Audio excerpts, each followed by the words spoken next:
র‍্যাব-১২ সিপিসি-২ পাবনা এর আভিযানিক দল গত ১৯/১১/২০২৪ তারিখে রাত্রে গোপন সংবাদের ভিত্তিতে পাবনা জেলার সদর থানাধীন এলাকায় অভিযান পরিচালনা করে পাবনা সদর থানার মামলা নং ৪১ তারিখ ১৯ নভেম্বর ২০২৪ ধারা ৩০২/৩৪ পেলান কোড ১৮৬০ মূল্যের হত্যা মামলার এজাহার নামীয় পলাতক আসামি রাজ ওরফে মেথর রাজ বয়স ২২ পিতা স্বর্গীয় দিলীপ কুমার গ্রাম পাওয়ার হাউসপাড়া সিএনজি স্ট্যান্ড বড় ব্রিজ সংলগ্ন থানা পাবনা সদর জেলা পাবনাকে গ্রেপ্তার করতে সক্ষম হয়।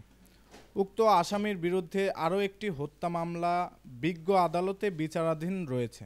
গ্রেপ্তারকৃত আসামিকে পরবর্তী আইনগত ব্যবস্থা গ্রহণের জন্য পাবনা জেলার সদর থানায় হস্তান্তর করা হয়।